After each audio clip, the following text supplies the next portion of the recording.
ሰላም ማንቹሪያውያን እንዴት ናችሁ? ቤተሰቦቻችን በሀገር ውስጥ እንዲሁም በመላው ዓለም ሆናችሁ የዩናይትድን ዜና ከማንቸስተር ዩናይትድ ኢትዮጵያ ዩቲዩብ ገጽ የምትከታተሉ ቤተሰቦቻችን እንደተለመደው ለእናንተ ይመጥናሉ ያልናቸውን አዳዲስ ጉዳዮች ይዘንላችሁ ተገኝተናል። ሩበን አሞሪም ትላንት ከነገው ጨዋታ በፊት ጋዜጣዊ መግለጫ ሰጥተው ነበር። ስለ ጨዋታው በዚህ ጋዜጣዊ መግለጫቸው ላይ ብዙ ነገሮችን ዳሰዋል። ስለ ማርቲኔስ ከጉዳት መመለስ፣ ስለ ሾን ዳይሽ ሩበን አሞሪምን በተመለከተ ስለሰጡት አስተያየት እና ዲስሪስፔክት ያደረጉት ስለመባሉ ምላሽ ሰጥተዋል። ስለ አፍኮንም አንስተዋል። ሩበን አሞሪም አማድና ብሪያን ምቡሞ ቲሙን ሊጎዱ እንደሚችሉ እንዲሁ አስተያየታቸው መፍትሄያቸውንም በዛው ተናግረዋል።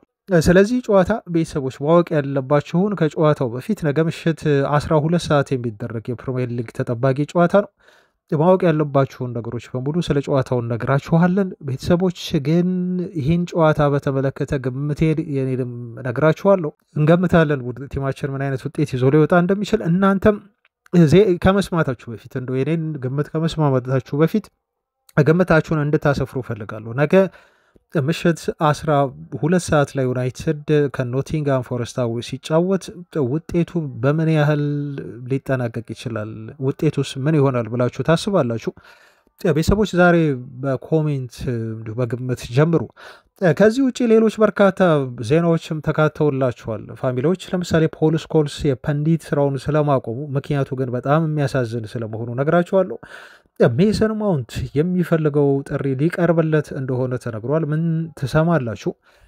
ከዛ ውጭ ዊል ኮክስ በዩናይትድ ልምምድ ሴሽን ላይ ተገኝተው ነበረ እና ዩናይትድ በቀጣይ የዝውውር መስኮቶች ላይ ስለሚያደርጋቸው ነገሮችም በጣም በግልጽ እቅዱን ነው የዩናይትድ የተናገሩት። ዩናይትድ ምን አቅዷል?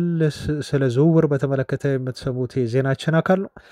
የቀድሞ ዝውውር ዜናዎችን ብዙ ተካተዋል። ለምሳሌ ስቲለር ጉዳይ ተይዟል። የቀድሞ የዩናይትድ አሰልጣኝ የነበረው እንዲሁም ማካርቲ ዩናይትድ ማስፈረም ያለበት አማካይ ይሄ ነው ሲል ጠቁሞናል። ማንን ተናገረ? እሱን ትሰማላችሁ። በዛ ላይ ደግሞ ስለ ኩሊባሊም እናነሳለን። ዩናይትድ ተከላካይ ያስፈርማል ተብሏል። ማን ነው? እሱን ነግራችሁና ባያይዤ ኩሊባሊ ዩናይትድ ሊያስፈርመኝ 88 ሚሊዮን ፓውንድ አቅርቦ ነበር ብሎ ዝውውሩ ለምን እንዳልተሳካ ይነግረናል። በዛው አያይዘን ደግሞ የምናነሳላችሁ ዩናይትድ ፈልጓቸው ግን እነሱ ያልመጡ ግን በሌሎች ክለቦች ደግሞ ያልተሳካላቸውን ተጫዋቾች እንዲሁ እንጠቅሳለን። አብራችሁኝ ስትቆዩ ሌሎችም አዳዲስ ጉዳዮችን በውስጥ ታገኛላችሁ። ከእናንተ የምንፈልገው ፍቅር ብቻ ነው። ቤተሰቦች ሁላችሁም ቪዲዮ ላይክ በማድረግ እንድትከታተሉ በታላቅ አክብሮት ጋብዛለሁ። መልካም ቆይታ። ነገ ምሽት 12 ሰዓት ላይ በእንግሊዝ ፕሪሚየር ሊግ ማንቸስተር ዩናይትድ አራተኛ ተከታታይ ድሉን ለማስመዝገብ ጨዋታውን የሚያደርግ ይሆናል። በዚህ ሰዓት ዩናይትድ ጨዋታውን የሚያደርገው አዌ ነው። ከኖቲንግሃም ፎረስት ጋር ይጫወታል። ይሄ ጨዋታ ዩናይትዶች ሞመንተማቸውን አስጠብቀው የሚሄዱበት እንደዚሁም ቶፕ ፎር ገብቶ ለማጠናቀቅ ለሰዓታትም ቢሆን ምናልባት በሊጉ የደረጃ ሰንጠረዥ ከአርሰናል ጋር ሁለተኛ ሆነው ከባላት ሊቀመጡ የሚችሉበት እድል ነው ማለት ነው እና ዩናይትድ የነገውን ጨዋታ ማሸነፍ ግዴታ ውስጥ ነው የሚገባው። ጨዋታው ቀላልም ቢሆን አይደለም። ቤተሰቦቻችን እንግሊዝ ፕሪሚየር ሊግ ጨዋታዎች ታውቃላችሁ፣ በጣም ታፍ ናቸው። እነኚህ ጨዋታዎች በቀላሉ የምታሸንፏቸው 3 ነጥብ የምትወስዱባቸው ናቸው ተብለው ቀደም ተብለው የሚተነበዩ አይደሉም። ምንም ነገር ሊከሰት ይችላል። ግን ዩናይትድ አሁን ካለበት ሞመንት አንጻር፣ ቡድኑ ካለበት መነቃቃት አንጻር ተጫዋቾችም እንደው አንድ ብቻ አይደለም 2 3 4 ተጫዋቾች አሁን ካሉበት ወቅታዊ መነሳሳትና ወቅታዊ ብቃት አንጻር ዩናይትድ ይህን ጨዋታ እንዲያሸንፍ ይጠበቃል። 5 ያህል ጨዋታዎችን አሸንፈናል። 9 ጨዋታዎችን አድርገን ነገ የ10ኛ ሳምንት ጨዋታ ነው የምናደርገው። አንዱን እንደዚሁ አቻ ወጥተናል። በ3 ጨዋታዎች ተሸንፈናል። 15 ጎሎችን አስቆጥረናል እስካሁን በተደረጉ የፕሪሚየር ሊግ ጨዋታዎች። ብሪያን ምቡሞ በጣም ጥሩ ብቃት ላይ ነው የሚገኘው። ጎሎችን እያስቆጠረ ነው። ቡድኑን በብዙ ነገሮች ይዞ እየወጣ ያለ ተጫዋች ነው። ማቲያስ ኩኛ ደግሞ የቡድኑ አርቲስት መሆን የቻለ በየጊዜዎቹ እንዲሁ ማጂክ እየፈጠረ ለተመልካች ዩናይትድን በጣም አስደሳች የሆነ ቲም እያደረገ ያለ ተጫዋች ነው። ጎልም ማስቆጠር እንዲሁ አሁን ጀምሯል። ይሄን ነገር ያስቀጥላል ብለን እንጠብቃለን። ቤንጃሚን ሼሽኮም ቀስ ያለ ከቡድኑ ጋር እየተዋሃደ መሆኑን አይተናል። ገና ነው፣ ፐርፌክት አይደለም ልጁ 100% ብቃቱን አግኝቶ እየተጫወተ አይደለም፣ ግን መሻሻሎች አሉት። ይሄን መሻሻል ያስቀጥላል ተብሎ በነገውም ጨዋታ ይጠበቃል። ፎረስቶች በበኩላቸው በተቃራኒ አቅጣጫ ላይ ነው የሚገኙት። እስካሁን ካደረጓቸው 9 የፕሪሚየር ሊግ ጨዋታዎች አንዱን ብቻ ነው ማሸነፍ የቻሉት። 5 የፕሪሚየር ሊግ ጎሎችን ብቻ ነው እስካሁን ያስቆጠሩት። ዩናይትድ ከፎረስት በተሻለ 10 ጎል ማስቆጠሩን እዚህ ጋር ልብ ይሏል። ከዛ ውጪ በጣም ስትረግል እያደረጉ ነው፣ እየተሸነፉ ነው። አሰልጣኝ ደጋግሞ እስከ ማሰናበት እንደዚሁ ደርሰዋል። ለዛም ነው ዩናይትድ ይሄ ከዚህ ጨዋታ 3 ነጥብ ለማግኘት ተቀዳሚ የሆነ ግምት የተሰጠው ቡድን የሆነው። ግን ሲቲ ግራውንድ ላይ ምንም ሊከሰት ይችላል። በእርግጥ በባለፉት ዓመታት በተለይ አምና ያው የቀድሞ ዩናይትድ ተጫዋቾች ዩናይትድን ሲገጥሙ የሚሆኑት ነገር አለ ታውቃላችሁና ኢላንጋ ጎሎችን አስቆጥሮ ለዩናይትድ ጨዋታዎችን አስቸጋሪ ያደረገ ተጫዋች ነው። አሁን ግን ዩናይትድ ከፎረስት ይልቅ በየዲፓርትመንቱ የተሻሉ ተጫዋቾች፣ ጥሩ ጎል የማግባት ብቃት ያላቸው ልጆች ያለው ቲም ሆኗል እና ይሄን መነሳሳት፣ ይሄን ሻርፕነስ፣ ይሄን የማሸነፍ ረሃብ እንደዚሁ በነገው ጨዋታ ዕለት እንደሚደግሙትና ፎረስትን እንደሚያሸንፉ 3 ነጥብ እንደሚወስዱ ይጠበቃል ማለት ነው። እንግዲህ ዩናይትድ አሁን ካለበት ወቅታዊ ብቃት አንጻር ማለት ነው። ስለዚህ ጨዋታ እንደው ግምት ስጥ ካላችሁኝ ቤተሰቦች እኔ ግምት ልስጣችሁና እንግዲህ እናንተንም ግምት አስፍራችኋል ብዬ ተስፋ አደርጋለሁ። በቪዲዮ መግቢያ ላይ እንደጋበዝኳችሁና ዩናይትድ ቀድሞ ማግባት መቻል አለበት። ምንጊዜም እኔ ስናገር ጨዋታን ለማሸነፍ በተለይ ለዚህኛው ማንቸስተር ዩናይትድ አስቀድሞ ጎል ማስቆጠር በጣም ወሳኝና ቁልፍ ነገር ነው። ይሄን ከዚህ በፊት ሳወራው ነበር ቤተሰቦች። አሁንም ፎረስት ላይ አስቀድሞ ዩናይትድ የማግባት እድሎችን ያገኛል ብዬ እጠብቃለሁ እና እነኚህ የማግባት እድሎችን በአግባቡ መጠቀም የምንችል ከሆነና ጨዋታውን መምራት የምንችል ከሆነ በዛው የመጨረሻ አቅም እንዳለን ነው በደንብ አድርጌ የማስበው ማለት ነው። ስለዚህ ዩናይትድ አስቀድሞ ጎል ማስቆጠር የሚችል ከሆነ ጨዋታውን እንደ 2-0 አይነት በሆኑ ውጤቶች የማሸነፍ አቅም አለው ብዬ ነው የማስበው። ኖቲንግሃም ፎረስቶች ቀድሞ ዩናይትድ ላይ ጎል የሚያስቆጥሩም ከሆነ ጨዋታውን ቀልብሰው ማሸነፍ የሚችሉ ተጫዋቾች ባለቤት እንደሆነ ዩናይትድ አምናለሁ። ስለዚህ ጨዋታው 2-1 በሆነ ውጤት ሊያልቅ ይችላል ብዬም እንዲሁ ገምታለሁ። ዞሮ ዞሮ ዩናይትድ ከነገው ጨዋታ ድል ያገኛል የሚል ግምት ነው ያለኝ። ብራያን ምቤሞ እንደተለመደው ሻይን ያደርጋል የሚል እምነት አለኝ። ኩኛም እንደዚሁ ማጂኮን ያሳየናል ብዬ እጠብቃለሁ። እንደዚሁም ላሜንስ ምናልባት ክሊንሺት ሁሉ ይዞ ሊወጣ ይችላል የሚል ግምት አለኝ። ስለዚህ ዩናይትድ ከነገው ጨዋታ 3 ነጥብ ይዞ ይወጣል የሚል ግምቴ ነው በግሌን የማስቀምጥላችሁ ማለት ነው። ዩናይትድ ማሸነፍም ግዴታ ውስጥ ገብቶ የሚያደርገው ጨዋታ እንደሆነ ግልጽ ነው። እንደው ከጨዋታው በፊት ስለ ጨዋታው አንዳንድ መረጃዎችን ይሄን ያህል ካልን የሩበን አሞሪም ጋዜጣዊ መግለጫን ደግሞ እንመልከት። አንዳንድ ነጥቦችን አንስተው ነበር ሩበን አሞሪም። በጣም ወሳኝ የተባሉትን ብቻ እናንሳ። ትላንት ነው ጋዜጣዊ መግለጫ የሰጡት። ዛሬ ነበር መስጠት የሚጠበቅባቸው፣ ግን ቀደም ብለው ነው አሞሪም ይሄን ጋዜጣ መግለጫ እንዲሰጡ ተጠይቀው ስለ ፎረስት ቲም ተጠየቁ፣ ስላሉበት አቋም ማለት ነው። በጣም ጥሩ ተጫዋቾች አሏቸው ነው ያሉት አሞሪም።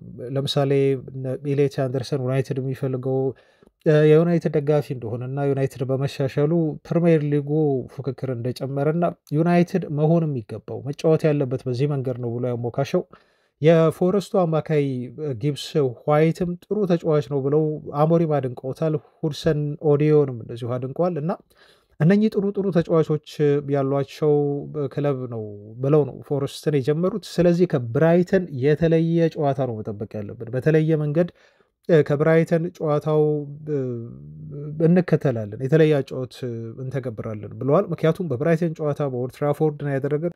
በጨዋታው ላይ በጣም ብዙ ስፔሶችን አግኝተን ነበረ ብለዋል። ግን እንደዚህ አይነት ስፔሶችን በነገው ጨዋታ ፎረስት ላይ ላናገኝ እንችላለን። ስለዚህ ጠንከር ማለት ይኖርብናል። እንዲሁም ለየት ያለ የጨዋታ ዘይን መከተል ይኖርብናል። በጣም ፊዚካል ጨዋታ ሊሆን እንደሚችል ይህን ጨዋታ እንጠብቃለን ሲሉ ነው አሞሪም ስለ ጨዋታው ያላቸውን ጥበቃ የተናገሩ። ከዛ ውጭ ደግሞ የሾንዳይሽን ጉዳይ ታውቃላችሁ። እንግዲህ ሾንዳይሽ ስራ 40 ወይም ስራ አጥበረበሩ ሰዓት ያው በቅርብ ነው የተቀጠሩት ታውቃላችሁ፣ በኖቲንግሃም ፎረስት ባለቤት እና እንደ ኮመንተሪ ሲያገለግሉ ወይም ፐንዲት ሆኖ ሲሰሩ ሩበን አሞሪም በጣም ባድ የሆነ ራን ላይ ባለበት ወቅት ዩናይትድ መጥፎ ጊዜ ላይ ባለበት ወቅት እና ስለ ፎርሜሽኑ ብዙ ሰዎች ዲስከስ በሚያደርጉ ሰዓት ሾን ዳይች እንደዚህ ብለው ተናግረው ነበር። እኔ በሆነ ሩበን አሞሪምን በጣም ሲምፕል የሆነ የፉትቦል አሰላለፍ ፎርሜሽን እከተል ነበር። 4-4-2 በጣም ሲምፕል ነው። በቃ አሞሪም ይሄን ዲፕሎይ ቢያደርግ እና ይሄን ቢተገብረው በቀላሉ 3 ነጥብ ማግኘት ይችላል። እኔ በሩበን አሞሪም ቦታ ቢሆን ከሱ የተሻለ ነጥቦችን እስካሁን እሰበስብ ነበር፣ ከሱ በተሻለ አሸንፍ ነበር የሚል አስተያየት ሾን ዳይች ሰጥቶ ነበር እና ይሄ አስተያየት ብዙዎች እንደተረጎሙት ያው ሾን ዳይች ለሩበን አሞሪም ክብር አልሰጠም ብለው በወቅቱ ተችተዋቸዋል እና ቤዚክ የሆነውን የእግር ኳስ ፎርሜሽን ቢከተል ብሎ ነበር በወቅቱ አስተያየት የሰጠው ዳይች። ሩበን አሞሪም ተጠየቁ። በዚህ ጉዳይ ላይ ሲጠየቅ አሞሪም ምን ብሎ ነው የተናገረው? አሰልጣኙ ይሄን ያለበትን ምክንያት እኔ እረዳዋለሁ ብሎ ነው የተናገረው አሞሪም። 4-4-2 ፎርሜሽን ብከተል እሱ እንዳለው እውነት እሱ እንዳለው ዩናይትድ ምናልባት የተሻለ ጨዋታዎችን ማሸነፍ ይችል ነበር። ነገር ግን እኔ የማምንበት አጨዋወት አለ። ይሄ የማምንበት አጨዋወት ደግሞ አሁን እንደሚጠበቀው በጣም ውጤታማ ባያደርገንም ግን ወደፊት በደንብ አድርጎ ቲሙን ውጤታማ ሊያደርግ እንደሚችል አምናለሁ። ስለዚህ እኔ አሁን ውጤት ላይ አይደለም እያተኮርኩ ያለሁት፣ የወደፊት ዩናይትድን ቡድን በመገንባት ላይ ነው እያተኮርኩ ያለሁት። ለዘላቂነት እኔ አሁን የያዝኩበት የአጨዋወት ሲስተም ዩናይትድን ይበልጥ ይጠቅማል ብዬ ስለማስብ ነው በሚል የመቀየር ፍላጎቱ ለምን እንደሌለው ሩበን አሞሪም በዚህ መልኩ ምላሽ ሰጥቷል ማለት ነው። ስለ አስተያየቱም ተጠየቀ። እንደው የተሻለ አሸንፍ ነበረ ብሏል እና ይሄ ከዲስሪስፔክት ጋር አይገናኝም ወይ ተብሎ አሞሪም ሲጠየቅ እኔ በዚያ አልረዳውም ነው የሚለው። ምክንያቱም አለ አሞሪም ፐንዲቶች እንደምታውቁት ስራቸው እንደዚህ አይነት ነገሮችን ማይናገሩ ከሆነ ስትሮንግ የሆኑ ወርዶችን ማይጠቀሙ ከሆነ ብዙ ሰዎች አያዋቸውም፣ ስኪፕ ያደርጓቸዋል። ስለዚህ ሾን ዳይችም ያደረጉት ያንን ነው። እንደዚህ አይነት ነገሮችን ካልተናገሩ ሰዎችን አያደምጧቸውም ወይም ሰዎች አይከታተሏቸውም።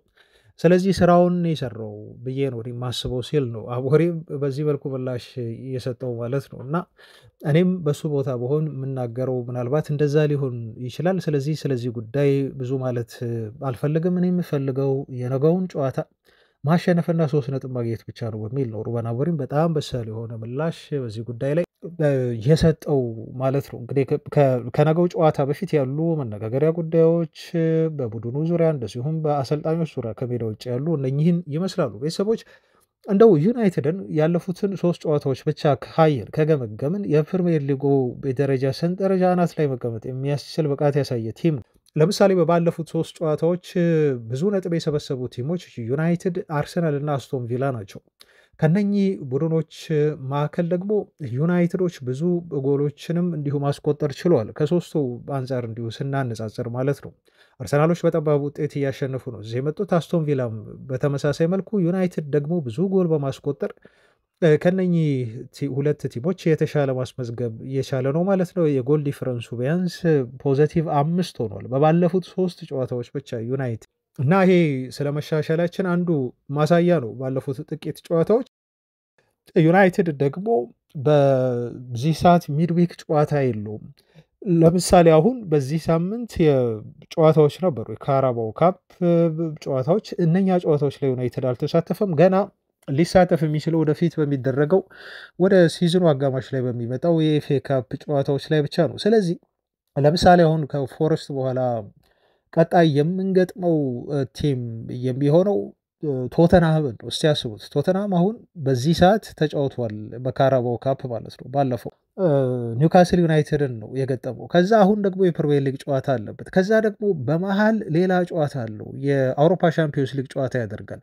ከዛ በኋላ ደግሞ ዩናይትድን በሜዳው ይገጥማል ማለት ነው። አያችሁ፣ ቶተንሃም ከዩናይትድ 2 ተጨማሪ ጨዋታዎችን አድርጎ ነው ማለት ነው በዋይት ሃርት ሌን ዩናይትድን ለመግጠም የሚዘጋጀው። ዩናይትድ ደግሞ ከቶተንሃም በተለየ መልኩ 2 ጨዋታዎችን ያነሰ አድርጎ በፉል ኢነርጂ እና በሙሉ ዝግጅት ነው ማለት ነው ቶተንሃምን የሚገጥመው። ለዛ ነው የሩበን አሞሪም ቲም ከዚህ በላይ ሊሻሻል ይችላል እና የዩናይትድ ተጫዋቾች በቂ የሆነ የሪከቨሪ ጊዜ ይኖራቸዋል። ስለዚህ ጨዋታዎችን ማሸነፍ ግዴታ ውስጥ ነው የምንገባው ብለን የምንናገረው።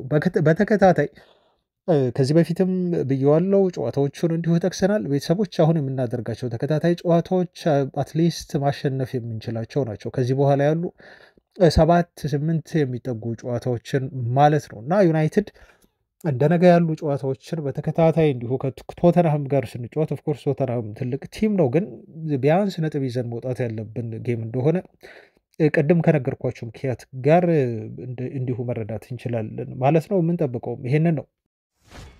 እንቀጥል።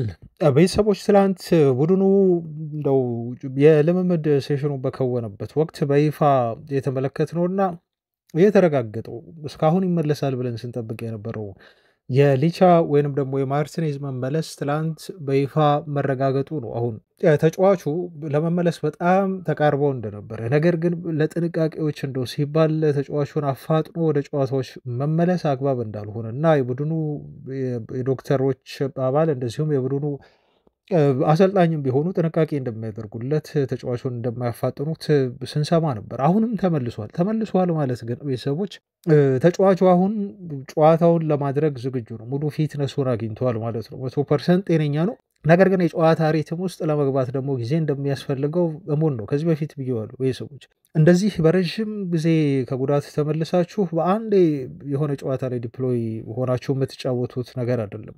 ማርቲኔዝ የመጫወት ፍላጎት ሊኖረው ይችላል። አሰልጣኙ ቢያሰልፉት ተጫዋቹ ለመሰለፍ ለመጫወት ዝግጁ ነው። ነገር ግን ስለሚፈልግ ብቻ የሚሆን ነገር አይደለም ማለት ነው። ገና ነው፣ ሪትም ውስጥ አልገባም ተጫዋቹ ገና ነው። ይሄ የሙሉ 90 ደቂቃ ጨዋታ አይደለም። ተጫዋቹ የተወሰነች የመጫወት ደቂቃ እንኳን አላገኘም። ኦፍኮርስ በልምምድ ወቅት እርስ በርስ በሚያደርጉት ጨዋታ ላይ ማርቲኔዝ አሁን ሊሳተፍ ይችል ይሆናል። ግን የነጥብ ጨዋታ ላይ እንደው በፊቱን ታፍነስ ይዞ ልጁ ጨዋታዎችን በሙሉ የአእምሮ ዝግጅት ለማድረግ አሁንም ጊዜ ይፈልጋል። ለዛ ነው ሩበን አሞሪም ተመልሷል ብለዋል። ይሄ ጥሩ ዜና ሆኖ ሳለ ግን ተጫዋቹን ለኖቲንግሃም ፎረስት ይዘን ከምንሄደው ስኳድ ጋር ግን አላካተትኩትም በሚል ነው አሞሪም የተናገሩት ማለት ነው። ስለዚህ ማርቲኔዝን አሁንም በካሪንግተን ትተውት ይሄዳሉ ማለት ነው። ቀጣይም ምናልባት በቶተናሙ ጨዋታ ዕለት ይዘውት ይሄዱ አይሄዱ የሚታወቅ ነገር የለም። ዋናው ትልቅ ፖይንት ግን አሁን ማርቲኔዝ ተመልሷል የሚለው ነው። በጣም ሩቅ አይደለም ማለት ነው። አይ ቲንክ ከቶተናሙ ጨዋታ በኋላ ምናልባት ስኳድ ውስጥ የሚካተትበት እድል በጣም ሰፊ ነው። ኦልትራፎርድ በምናደርገው ቀጣይ የኤቨርተን ጨዋታ ማለት ነው። ቤተሰቦች የሊቻ ማርቲኔዝ መመለስ ለዩናይትድ ትልቅ አስደሳች ነገር የሆነው አሁን ብዙዎቻችን የምናፈቀው ከዚህ በፊት እንዳልኩት የዩናይትድ ምርጥ ባክስሪ ተሰላፊ ናቸው ብዬ ነው የማስባቸው። ዮሮ አለ በቀኝ በኩል እንደዚሁም የሴንትራል ሴንተር ባክ ሚናን ይዞ ደግሞ ያው እንደው ብዙ ያልተዘመረለት እና በጣም ጥሩ እየተጫወተ የሚገኘው ዴሊክት አለ። ከዛ በኋላ ደግሞ ግራውን ማርቲኔዝ ይዛል ማለት ነው። ይሄ የኔ ድሪም የሆነ የዩናይትድ 3 ሴንተር ባኮች ጥምረት ነው። በጣም ማይሸነፍ ጥሩ ስኪልን ከችሎታዎች ጋር በሁሉም ረገድ በሁሉም በመዘኛ የተሟላ ዩናይትድ የተከላካይ መስመር ብዬ የማስበው ነው እና ይሄ የተከላካይ መስመር አሁን በቅርቡ ከጥቂት ጨዋታዎች በኋላ ምናልባት ለዩናይትድ ሊሰለፉ የሚችሉበት እድል በጣም ሰፊ ነው ማለት ነው። የማርቲኔዝን መመለስ ተከትሎ ማርቲኔዝ ለሩበን አሞሪም ማጫወት በጣም ወሳኝ የሆነ ተጫዋች ነው። ተጋዳይነቱ ያለው ሜንታሊቲ ብቻ አይደለም። ቤተሰቦች አምና እስኪጎዳ ድረስ በጣም ምርጥ ብቃቱ ላይ ነበር። ታስታውሳላችሁ። እስኪጎዳ ድረስ በፕሪሚየር ሊጉ ካሉ ተከላካዮች ያለው የፐርሰንቴጅ ስኮር ልጁ የሚያስገርም ነበር። ለምሳሌ ፓስ በማድረግ በፔናልቲ ኤሪያ ውስጥ ፓስ በማድረግ 98% ነው ልጁ ስኬት ያለው ማለት ነው። ከሌሎች ተከላካዮች አንጻር ሲታይ በጣም ታፍ የሆኑ ኳሶችንም እንደዚሁ በመጠቀም 97% ላይ ነው የተቀመጠው ልጁ ከመቶ ማለት ነው። እንግዲህ ይህ በጣም ትልቅ ቁጥር ነው። ፕላስ ኬሪስ ኢንቱ ዘ ፔናልቲ ኤሪያ በሚለውም ተጫዋቹ 91% ስኮር ያለው ነው። ፕሮግሬሲቭ ፓስ በማድረግም 89% ያስመዘገበ ነው። ቁልፍ ኳሶችን በማድረግ 88%፣ እንደዚሁም ፕሮግሬሲቭ ኬሪ በማድረግ ልጁ 84% ያለው ነው ማለት ነው። ሁሉም ፐርሰንቴጆች ብታዩ ከ84 እስከ 98 ነው። ይሄ ደግሞ ተጫዋቹን ምርጥ ተከላካይ የሚያስብለው ሁለገብ የሆነ ተከላካይ የሚያስብለው ስታት ነው ያለው ማለት ነው እና ለሩበን አሞሪም ቲም የሊቻ መመለስ በጣም የሚያስደስት ዜና ነው የሚሆነው። ቤተሰቦች ብዙ መረጃዎች አሉን። ገና መረጃዎችንን አልነካንም። ቪዲዮን ላይክ ማድረጋችሁን እናንተም አትርሱ። የትላንት ጋዜጣዊ መግለጫውን የመጨረሻ አንድ መረጃ ነው ማድረሳችሁና ቀጥል። አሞሪም ስለ አፍኮን ተጠየቁ። ደግሞ ያው በአፍኮን ከዚህ በፊት እኛ በሁለት ቀናት በተለያየ ቪዲዮ በደንብ አውርተንበታል። ዩናይትድ በአፍሪካ ዋንጫ ምክንያት የሚያጣቸው ሁለት ቁልፍ የሆኑ ተጫዋቾች ኦፍኮርስ ሶስት ተጫዋቾች ነው ዩናይትድን የሚለዩት በአፍሪካ ዋንጫ ምክንያት። ግን የሁለቱ ተጫዋቾች ነው ቲሙ ጋር መለየት በጣም አሳሳቢ የሆነ ያለው እና ሩበን አሞሪምም ትላንት አልደበቁም። ይሄን በይፋ ነው ያመኑት። ዩናይትድ ሰፈር ያደርጋል። ብሪያን ቡሞና አማድ ከቲሙ ጋር አብሮ ባለመኖራቸው አሁን ያለንበትን እንዲሁ ሞመንት እንዳናጣጥም እና ዩናይትድ በእነኛ ጨዋታዎች ምናልባት አይ ቲንክ 5 ወይ 6 ጨዋታዎች ላይ ሊቸገር ይችላል በሚል ነው እንግዲህ አስተያየታቸውን አሞሪም ከወዲሁ የሰጡት ማለት ነው። ጊዜው ገና ነው፣ ግን ከወዲሁ ጋዜጠኞች እየጠየቋቸው ነው ያሉት። ወደፊትም የሚቀጥል ይመስለኛል። የአሰልጣኙን እንደው ምላሽ በዚህ መልኩ ወደ እናንተ ሳደርስ ምንድን ነው ያለው አሞሪም? ሰፈር እናደርጋለን፣ ይሄ ግልጽ ነው ብሏል። በመጠኑም ቢሆን ስትረግል ማድረጋችን አይቀርም። ነገር ግን ደግሞ ለሌሎች ተጫዋቾች ኦፖርቹኒቲ መሆኑን አንርሳ ብሏል። በየቀኑ ልምምድ ሴሽናችንን በምከታተልበት ወቅት አንዳንድ ተጫዋቾች አሉ እንደው መሰለፍ እየተገባቸው መጫወት እያለባቸው በአማድ እና በብሪያን ምቡሞ ምክንያት የመጫወት እድሉን ሳልሰጣቸው የቀረሁት ወይም ሳያገኙ የቀሩ ተጫዋቾች አሉ። ስለዚህ ለእነኚህ አይነት ተጫዋቾች ያ ወቅት እድሉን የሚያገኙበት በደንብ ራሳቸውን የሚያሳዩበት ጊዜ ይሆናል ብዬ አስባለሁ ብለዋል አሞሪም። እና እንደው በልምምድ ሴሽን በምንሰራበት ሰዓት የእነኚህ ተጫዋቾች ጉዳይ በጣም ያሳስበኛል ነው ያለው አሞሪም። ምክንያቱም ሁሉንም ተጫዋቾች በአንድ ጨዋታ ላሰልፍ አልችልም። ስለዚህ እነኚህ ተጫዋቾች በአፍሪካ ዋንጫ ምክንያት ቢለዩንም ቡድኑ ሰፈር ቢያደርግም ስረግል ቢያደርግም ግን ቦታውን በአግባቡ ይሸፍናሉ ብዬ አስባለሁ። ምክንያቱም አሁን ሁሉም ተጫዋች ምን አይነት አጫዋች መተግበር እንደምንፈልግ የተረዳበት ሁኔታ ነው ያለው። ስለዚህ ሁሉም ተጫዋች ቢያንስ በተመሳሳይ ካራክተር ቲሙን ማገልገል እንደሚችል አስባለሁ ብለዋል ማለት ነው አሞሪም። እንግዲህ ሌሲንም እና ሌሎችም ተጫዋቾችን ከታችኛው ቡድን እየጠሩ እያስሞከሯቸው ነው ያለው። ሌሎችም ተጫዋቾች እንደዚሁ ቦታቸውን በመቀየር በብሪያን ምቡሞ እና በአማድ ቦታ የሚጫወቱበት እድል ሰፊ ሊሆን እንደሚችል አሞሪም በትላንት ጋዜጣዊ መግለጫቸው ላይ ጠቅሰዋል።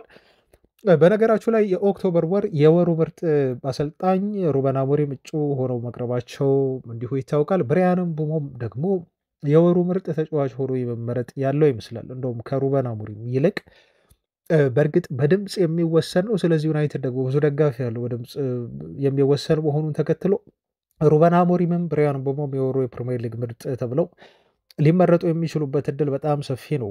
ግን ከአሞሪም ይልቅ አሁን ከተጫዋች አንጻር ካየነው ምናልባት ብሪያን ምቡሞ ይሄን ሽልማት የመውሰድ እድሉ በጣም ሰፊ ነው ተብሎ ይጠበቃል ቤተሰቦች። ምክንያቱም 2 ጎል ከብራይተን ጋር አስቆጥሯል፣ 1 ጎል ከሊቨርፑል ጋር እንዲሁም 1 አሲስት ከሰንደርላንድ ጋር አለው። ስለዚህ ብዙ ጎል እና ብዙ አሲስት ያለው ተጫዋች ነው ማለት ነው በኦክቶበር ወር ከተደረጉ ጨዋታዎች መካከል ማለት ነው። እና ብሪያን ምቡሞ እንደው ቢያንስበት እንጂ የሚበዛበት ሽልማት አይሆንም።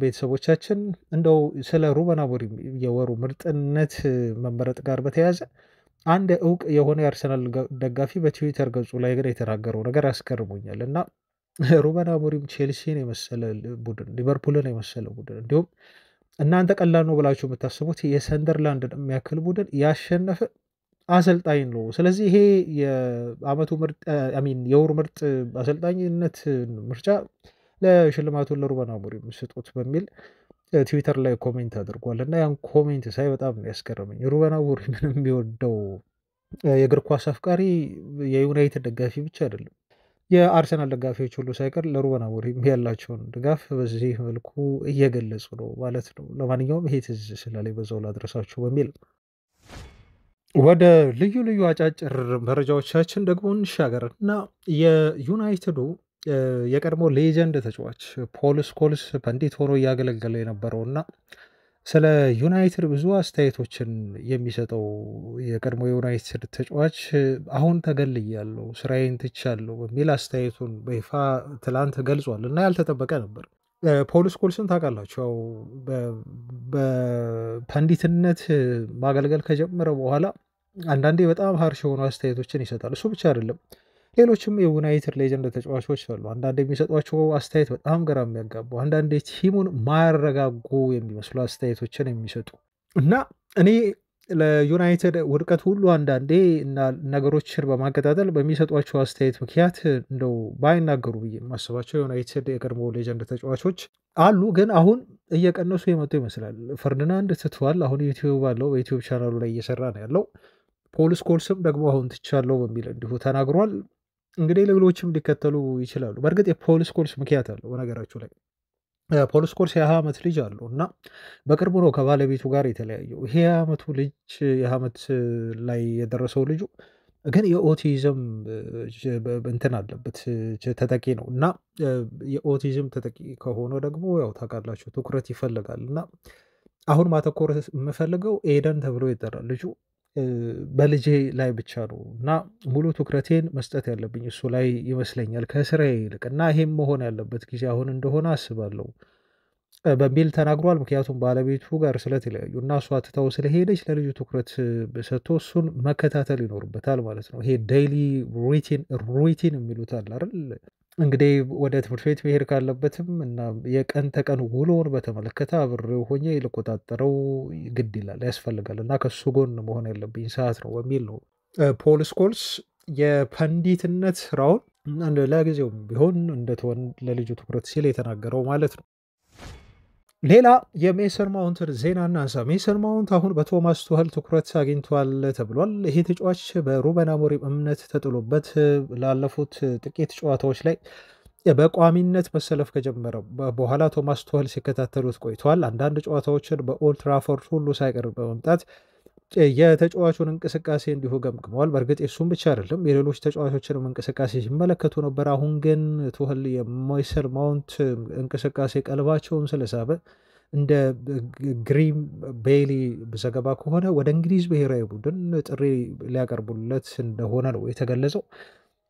አይ ቲንክ በቀጣይ ከሁለት ጨዋታዎች በኋላ ኢንተርናሽናል ብሬክ ይመለሳል እና ምናልባት እዛ ላይ ሜሰን ማውንት በቀጣይ ጨዋታዎች ደግሞ የሚያሳያቸው ብቃቶች እንዲሁ ተደማምረው ቶማስ ቱኸል ሜሰን ማውንትን ወደ እንግሊዝ ብሔራዊ ቡድን በድጋሚ ይጠሩታል ተብሎ ይታሰባል። ይሄ በጣም ትልቅ እድል ይመስለኛል እኔ ሳስበው።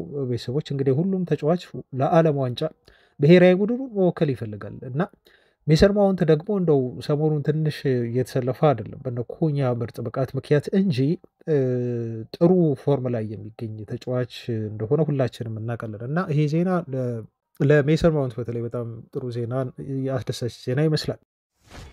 የቅድመ ዝውውር ዜናዎችን የምናዩበት ሰዓት ላይ ተገኘን። አሁን ደግሞ ቤተሰቦች ያው ከዚህም ከዛም በተለያዩ ቦታዎች ላይ ስለ ዩናይትድ የሚወጡ የቅድመ ዝውውር ዜናዎች ባሉ እነኛን ዜናዎች እየመረጥን ነው የምናደርስላችሁ የመሆን እድል ያላቸውን ብቻ ማለት ነው እና ጄሰን ዊሎክስ ከሰጡት አስተያየት በቅድሚያ እንጀምር። ዊሎክስ ሰሞኑን ከዩናይትድ ተጫዋቾች የልምድ ሴሽን ጋር በተያያዘ እዛው ቦታው ላይ ተገኝተው በካሪንግተን ልምምዳቸውን እየተከታተሉ እንደሆነ የሚያሳይ ቪዲዮ ወጥቷል እና አሁን ብቻ አይደለም የምከታተለው ከዚህ በፊትም የልምድ ሴሽናቸውን ሲሰሩ በቅርበት ሆኜ እከታተላለሁ ብለው መናገራቸው ይታወሳል። በዚህ የልምድ ሴሽን ላይ ተገኝተው ቲሙን መከታተል ብቻ ሳይሆን እንዲሁ ቃለ መጠይቅም ከዩናይትድ ቲቪ ጋር አድርገው ነበር እና ጄሰን ዊሎክስ ታዲያ ዩናይትድ በቀጣዮቹ የዝውውር መስኮቶች ላይ በደንብ በተጨማሪነት ኢንቨስት እንደሚያደርግ ያረጋገጡበትን አስተያየት ነው ማለት ነው የሰጡት እና ይህን ማድረግ እንዳለብን ሁሉም ሰው ያውቃል።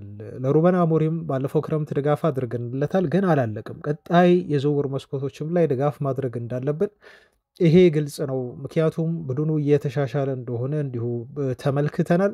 በቋሚነት እና በተከታታይነት በፕሪሚየር ሊጉ ተፎካካሪ እንዲሆን ካስፈለገና ዩናይትድ ወደ አውሮፓ ሻምፒዮንስ ሊግ መመለስ ካለበት ይሄንን ድጋፋችንን አጠናክረን መቀጠል ይኖርብናል።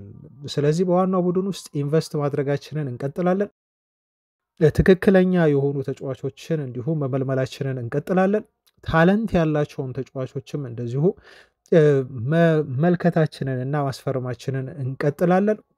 ቲሙ እንዲሻሻል የቻልነውን ሁሉ እናደርጋለን በሚል ነው የተናገሩት ማለት ነው። እና እነኚህ ታለንት ያላቸው ልጆች ስናመጣ ከዩናይትድ የመጫወት ጋር ከሚመጣው ተያይዞ ፕሬዠር ነፃ እንዲሆኑ እንደዚሁም ተጫዋቾቹ ትክክለኛ የሆነ ካራክተር እንዲኖራቸው ብለዋል። እዚሁ ላይ ያስምሩበት ቤተሰቦቻችን። ዘመናዊ እግር ኳስ በተለይ አሁን ዩናይትድ እየተከተለ ያለው ነገር የሚያስፈርመው ታለንትን ብቻ አይደለም ካራክተርንም ያስፈርማል። ካራክተር መታየት አለበት። እኔ ከሚሉ ሰዎች መካከል አንደኛው ነኝ። ከዚህ በፊትም ብዬዋለሁ። አንድ ተጫዋች ወደ ዩናይትድ ሲመጣ ካራክተሩ መመርመር አለበት። ያ ተጫዋች ምን አይነት ባህሪዎች አሉት? ያ ተጫዋች እንደው ቲሙን ለማገዝ ምን አይነት ባህሪ ያሳያል? እንዴት ነው ሶሻል ሚዲያውን የሚጠቀመው ልጁ?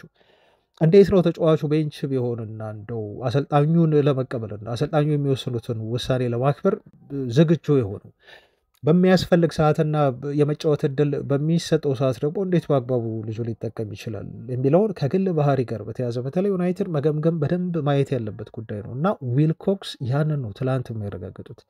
ታለንት እናያለን፣ እንዲሁም ካራክተር እናያለን። ትክክለኛው የሆነ ካራክተር እናያለን፣ ለቲሙ የተለየ ነገር የሚሰጥ ብለዋል። አያችሁ እና ይሄን ምሳሌ እንደው ለመጠቀም ብሪያን ምቦሞ እና ማቲያስ ኩኛን መጥቀስ በጣም አግባብ ነው። ዩናይትድ የሌለውን ሁለት ትልቅ ካራክተር ነው የመጡት። አንዱ ማጂክ ነው፣ አንደኛው ደግሞ ፊኒሽንግ በሉት ወይም ደግሞ ታታሪነት ብላችሁ ጥሩት ብሪያን ምቦሞ እና አንዱ እዚህ ጋር ማጂክ ይሰራል።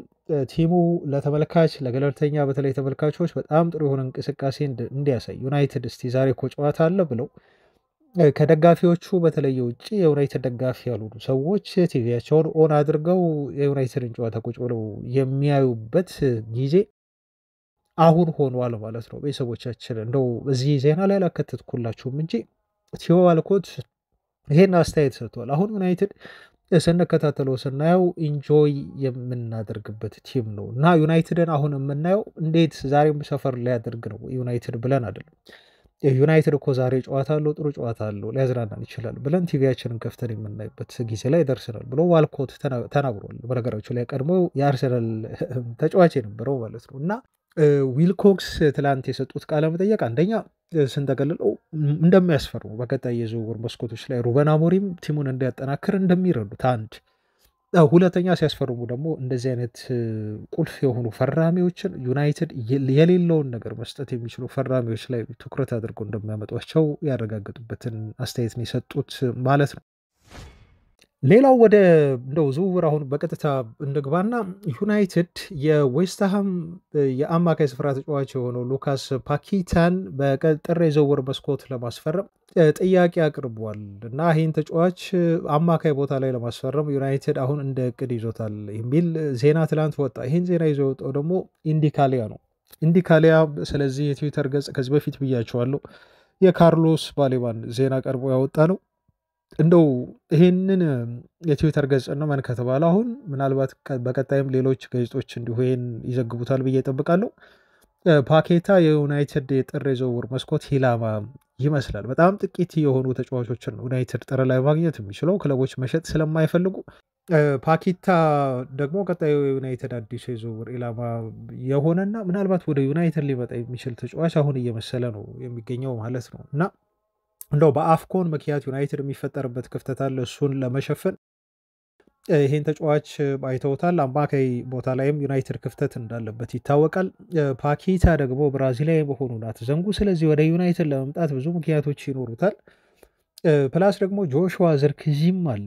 ዝርክዚ ለምንድን ነው በፓኬታ ዝውውር ላይ ሊጠቅም የሚችለው ዩናይትድን ካላችሁ ዌስትሃሞች አጥብቀው ይፈልጉታል። እንደውም በተደጋጋሚ ለዩናይትድ ሰዎች ደውለው ዘርኪዚን በውሰትም ቢሆን ጥር የዝውውር መስኮት ላይ እንድናስፈርመው ስጡን የሚል ጥያቄ ቀርቦ የዩናይትድ አመራሮች ግን መሸጥ ስላልፈለጉ እሱንም ኮቢ ሜኑንም ነው የጠየቁት። ዌስትሃም ዩናይትዶች ግን ብሎክ አድርጎ እነዚህ ተጫዋቾች አይለቁም የሚል ምላሽ ሰጥተው ነበር። በዌስትሃም በኩል የሚፈልጉት ተጫዋች ካለ ግን እንደ ፓኬታ አይነት ተጫዋች ምናልባት የዘርኪዚን ሀሳብ ቀየረው እሱን ወደ ዌስትሃም በመላክ ፓኬታን በዝውውር ገንዘብ አሊያም ደግሞ በውሰት ወደ ኦልትራፎርድ የሚያመጡበት ጥሩ እድል ሊፈጠርላቸው ይችላል ማለት ነው። ስለዚህ እጃቸው ላይ ዌስትሃም ዩናይትዶች ፓኬታን እንዲለቁላቸው የሚያደርግ ጥሩ ተጫዋች እጃቸው ላይ ይገኛል። ዌስትሃሞች የሚፈልጉት ጆሹዋ ዘርክዚ ማለት ነው። አስፈላጊ ከሆነ ኮቢ ሜኑንም ጨምሮ ለማለት ነው። ቤተሰቦች ይሄ ለዩናይትዶች ዝውውሩን እንዲፈጽሙት ሊያቀልላቸው የሚችል አንድ ምክንያት ነው በሚለው እንድትይዙት ነው። ከጄሰን ዊልኮክስ ቃለመጠይቅ በኋላ ትላንት በተለይ እንግዲህ ዩናይትድ ተጫዋች ሊያስፈርም እንደሚችል በቀጣይ የዝውውር መስኮቶች ላይ እርግጠኛ መሆን ትችላላችሁ። ፋብሪሶ ሮማኖም በዩቲዩብ ቻናሉ ላይ እንደተናገረው ከሆነ ዊሎክስ በተለየ ሁኔታ እየመሩ ያሉት አንዱ ዝውውር እና በተለየ መልኩ እየተከታተሉት ካለ ተጫዋች መካከል አንዱ ነው ብሎ የስቲለርን ጉዳይ ገልጾታል። እና ስቲለር አሁን በዩናይትድ የአማካይ ክፍል ኢላማ ከሆኑ የአማካይ ስፍራ ተጫዋቾች መካከል አሁን ወደ ላይ እየወጣ ያለ ተጫዋች ይመስላል ቤተሰቦች። እና በተደጋጋሚ ዜና እየወጣበት ነው ኢኔሶች ስለዚህ ተጫዋች በጣም ሲሪየስ እየሆኑ ነው ያሉት። ምክንያቱም ልጁ ጥሩ ፎርም ላይ ነው የሚገኘው እና ኦልትራፎርድ እንዲመጣ ለማድረግ በቀጣይ ጥር የዝውውር መስኮት ላይ ምንም እንኳን ከባድ ሊሆን ቢችልም ግን ሙከራ ሊያደርጉ ይችላሉ። የዩናይትድን የአማካይ ክፍል ሪቮሉሽናላይዝ ለማድረግ ይህን ተጫዋች እንደው በቀዳሚነት ሳይመለከቱት አይቀርም የሚሉ ዘገባዎች መውጣት ጀምረዋል። የቀድሞ የዩናይትድ ተጫዋች የሆነው አንዲ ኮል ሁሉ ሳይቀር ስቲለር ለዩናይትድ በጣም ጥሩ ፈራሚ ሊሆን ይችላል እና ይህን ተጫዋች ቢያስፈርሙት ደስተኛ ነኝ የሚል አስተያየቱንም እንዲሁ ሰጥቷል። እንደዚህ ብለዋል። አንጀሎ ስቲለር ያሉት እግሮች በጣም ሪዲክለስ ናቸው ሲል ነው እንዲሁ አድናቆቱን የቻለው። ስኮልስን ነው የሚያስታውሰኝ ብሏል። አጫወቱ እያንዳንዱ የሚያደርጋቸው ፓሶች በጣም ቁልፍና ወሳኝ ናቸው። ይሄ ተጫዋች ምክንያቱም 80 ሚሊዮን ፓውንድ ለመዛወር ወደ ዩናይትድ የሚጠይቅ አይደለም ነው እሱ ያለው። ዩናይትዶች በጣም በርካሽ ሊያገኙት የሚችሉት ተጫዋች ነው ብሎ ነው እሱ የተናገረው። እስከ 50 ሚሊዮን ፓውንድ ልጁን ማስፈረም የሚችሉበት ልዩ የሆነ አንቀጽ ኮንትራቱ ላይ እንደተካተተም ይታወቃል። ሌሎች ዩናይትድ የሚፈልጋቸው የአማካይ ስፍራ ተጫዋቾች ደግሞ 80 እና እስከ 100 አንዳንዶቹ እስከ 120 እየተጠራባቸው ነው። በዛ ምክንያት ነው አንዲ ኮል ዩናይትድን ብዙ ገንዘብ ሊያስወጣ የሚችል ተጫዋች አይደለም ብሎ የሚናገረው። ስለዚህ ይሄ ተጫዋች ለዩናይትድ ፕሮፐር የሆነ የአማካይ ፈራሚ ይሆናል ብዬ አስባለሁ ብሏል። ኮል በጣም ኳይት ነው ልጁ ብሏል። ነገር ግን ስማርት ነው፣ በጸጥታ ስራውን ግን ሜዳ ላይ በአግባቡ የሚሰራ ገዳይ የሆነ የአማካይ ስፍራ ተጫዋች ነው እና ስቲለር ለዩናይትድ ጥሩ ፈራሚ ይሆናል በሚል ነው አንዲ ኮል ወደ ዩናይትድ እንዲመጣ ምክሩን የሰጠው ወይም ማስተያየቱን የተናገረው። የቀድሞ የዩናይትድ አጥቂዎች አሰልጣኝ የነበረው የማካርቲን አስተያየት ደግሞ እንመልከት። ይህ ደቡብ አፍሪካ የቀድሞ ተጫዋች ቤን ማካርቲ ዩናይትዶች በቀጣይ በአማካይ ቦታ ላይ ማስፈረም ያለባቸው ተጫዋች ካርሎስ ባሌባን ከብራይተን መሆን አለበት ሲል ጥቆማውን ሰጥቷል። ካርሎስ ባሌባ ለዩናይትድ ትክክለኛው አማካይ ነው ብዬ አስባለሁ። ምክንያቱም እሱ ለዩናይትድ የሚያስፈልገውን መስል የያዘ ነው፣ ጉልበታማ የሆነ አማካይ ነው ሲል ነው ያደነቀው። ይሄ ተጫዋች ማይደክሙ እግሮች አሉት። ተጫዋቹ ፕላስ ፓወር አለው። በጉልበት የሚጫወት ተጫዋች ነው። ባሌባ ለዩናይትድ የአማካይ ስፍራ በጣም ፐርፌክት የሆነ ፊት የሚሆን ተጫዋች ይሆናል። ከኮቢ ሜኖ እና ከካሳሜሮ ጋር አብሮ በደንብ አይዲያሊ መሰለፍ የሚያስችል ብቃት አለው። ከሁለቱ አንዱ ጋር ልታሰልፉት ትችላላችሁ። ከሜኑ ጋር እንዲሁ እነኚህ ሁለት ተጫዋቾች በጣም ታዳጊ የዩናይትድን የአማካይ ክፍል ለወደፊቱ ለተወሰኑ ዓመታት እንዲሁ መምራት የሚያስችል ብቃት ያላቸው አማካዮች ይሆናሉ። አይዲያሊ ፊት የሚያደርጉ ሁለት አማካዮች ናቸው። ስለዚህ ዩናይትድ በአማካይ ክፍል ላይ ካሳሜሮ በቀጣይ መልቀቁ አይቀርም። ካሳሜሮ በዛ ላይ እድሜው እንዲሁ እየገፋ ነው። ዩናይትድ ረጅሙን ማሰብ ይኖርበታል። የካሳሜሮን መልቀቅ ተከትሎ በረዥሙ ካሳሜሮን መተካት የሚያስችል ብቃት ያለው ትኩስ ኢነርጂ ያለው የማይደክሙ እግሮች ያሉት ትክክለኛው የዩናይትድ የአማካይ ስፍራ ፈራሚ መሆን የሚችለው ካርሎስ ባሌባ ነው በሚል ነው ማለት ነው። እንግዲህ የቀድሞ የደቡብ አፍሪካ ተጫዋች አጥቂ በዩናይትድ ቤትም እንዲሁ ከአጥቂዎች ጋር እንዲሁ አሰልጣኝነት ሲሰራ የነበረው ቤን ማካርቲ ዩናይትዶች ባሌባን እንዲያስፈርሙ አስተያየቱን የሰጠው። በመጨረሻም ቤተሰቦች ስለ ተከላካይ እንዲሁ ዜና እናወራ። የዩናይትዱ አለቃ ሩበን አሞሪም የአሌሃንድሮ ባልዴን ሁኔታ እየተከታተሉት ነው ተብሎ ተገልጿል። ያው ሌፍት ዊንግ ባክ ቦታ ላይ ዩናይትድ አጥቂ ሚን ተከላካይ እየፈለገ እንደሆነ መነገሩን ሰምታችኋል ቤተሰቦች። ዩናይትድ ፉልባኮችን ያስፈርማል ተብሎም በሚታመኑ የዜና ምንጮች እነ ቤን ጃኮብስን ጨምሮ ሲነገር ቆይቷል እና በሊስት ከያዟቸው ተጫዋቾች መካከል አንዱ ባልዴ ነው ተብሎም ተገልጿል ማለት ነው። ስለዚህ የዩናይትድ ቀጣይ የዝውውር ኢላማ ይሆናል። እሱ ብቻ አይደለም፣ አልፎንሶ ዴቪድስም ከባየር ሙኒክ ይፈለጋል ተብሎ ተገልጿል። የመጨረሻ የኮንትራቱ ዓመት ላይ ይገኛል።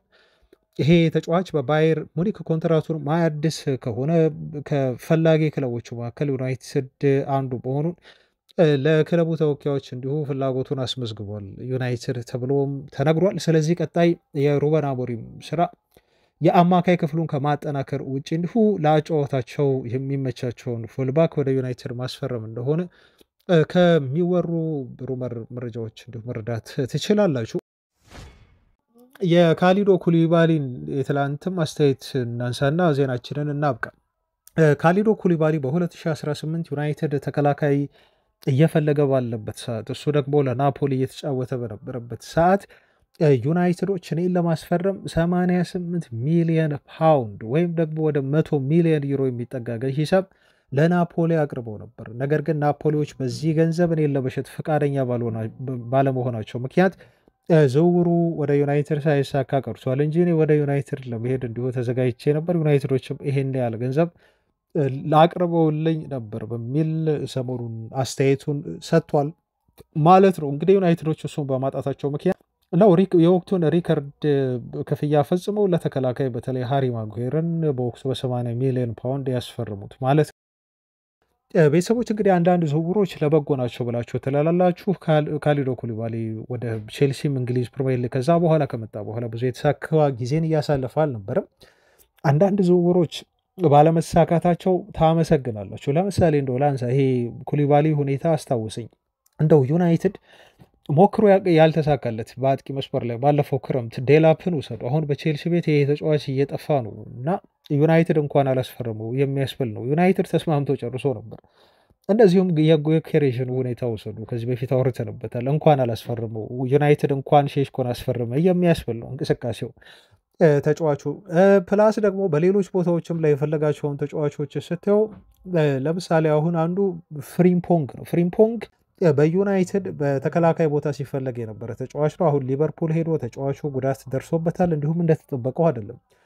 ኬርኪዝም አንደኛው ዩናይትድ ሲፈልገው የነበረ ተጫዋች ነው። ወደ ሊቨርፑል አምርቷል። በሊቨርፑል ቤትም ኬርኬዝ እንደተጠበቀው ሊሆን አልቻለም እና አንዳንድ ጊዜ የማይሳኩ ዝውውሮች እናንተ በጣም ፈልጋችኋቸው ግን ለበጎ የሚሆኑበት ጊዜ አለ እና ዩናይትድ አሁን ያ እንደሆነለት ነው እኔ የማስበው። ክረምት ላይ ስላልተሳኩ እነዚህ ዝውውሮች ዩናይትድ ተጠቃሚ ሆነ አልተጎዳም። ዩናይትድ ያስፈረማቸው ተጫዋቾች ደግሞ ይበልጥ ትክክለኛ ውሳኔ እንደሆኑ ያረጋገጥንበት ሁኔታ ተፈጥሯል ለማለት ነው። ለማንኛውም ቤተሰቦች እስካሁን አብራችሁኝ ስለነበራችሁ እጅግ ከልብ ነው ማመሰግነው። ቤተሰቦች በቀጣይ ቪዲዮ እንገናኛለን። እስከዛው ሰላም ሁኑ። ባባይ